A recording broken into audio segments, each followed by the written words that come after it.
Debenture की cost को calculate करने के लिए हम डिबेंचर को दो कैटेगरी में डिवाइड करते हैं। एक डिबेंचर होते हैं जिसको कहते हैं परपेचुअल, और एक डिबेंचर होते हैं जिसको कहते हैं रिडीमेबल।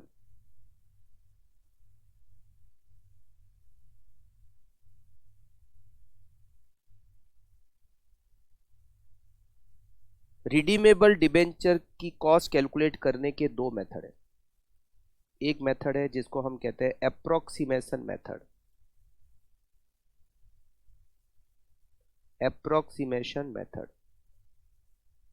और एक मेथड है जिसको हम कहते हैं YTM मेथड, या फिर इसका कहते हैं IRR method.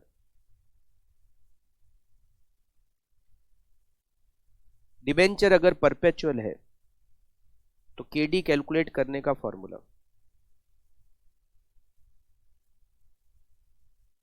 Perpetual debenture KD equals to interest 1 minus T divided by net proceed multiply by 100। और अगर डिबेंचर रिडीमेबल है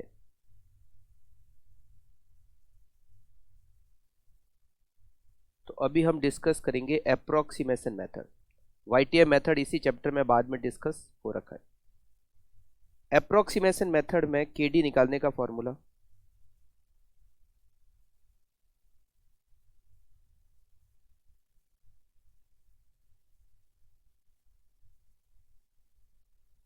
KD equals to interest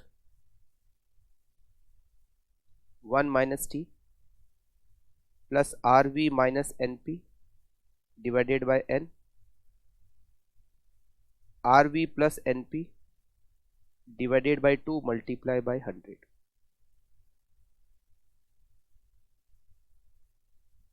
NP मतलब नेट प्रोसीड।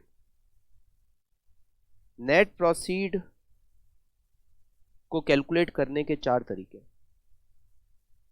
पहला तरीका, इश्यू प्राइस आपको दे रखी हो, इश्यू प्राइस जिसको हम सेलिंग प्राइस भी कह सकते हैं, सेलिंग प्राइस दे रखी हो या इश्यू प्राइस दे रखी हो, उसमें से फ्लोटेशन कॉस्ट को हमें माइनस करना है, रिजल्ट इज नेट प्रोसीड।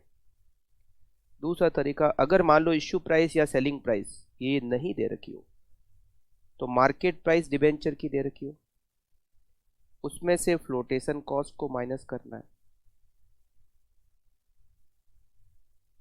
तीसरा, face value minus flotation cost को माइनस करना है,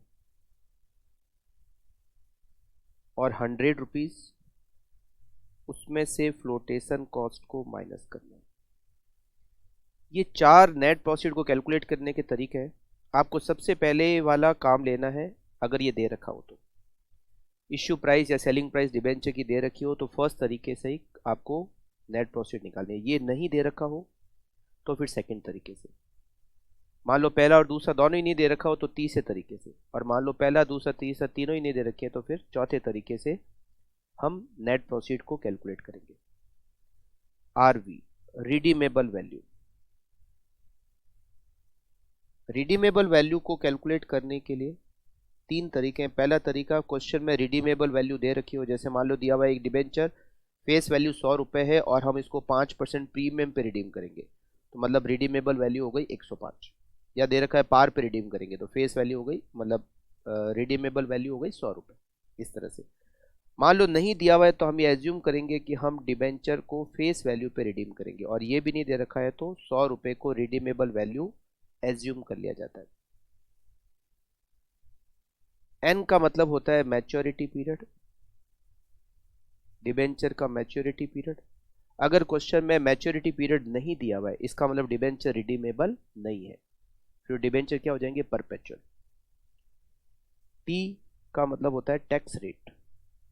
टैक्स रेट जैसे मान लो आपको 40% दे रखी है तो 40% को कैसे लिखना है, 0.40। मान लो 35% दे रखी है तो 35% को कैसे लिखना है, 0.35। इस तरीके से। तो दो फॉर्मूले हैं, परपेचुअल के केस में ये फॉर्मूला अप्लाई करना है, रिडीमेबल के केस में ये फॉर्मूला अप्लाई करना है। परपेचुअल डिबेंचर कब होंगे? जब रिडीमेबल टाइम पीरियड नहीं दे रखा हो। अगर रिडीमेबल टाइम पीरियड दे रखा है तो फिर आपको रिडीमेबल वाला फॉर्मूला अप्लाई करना है।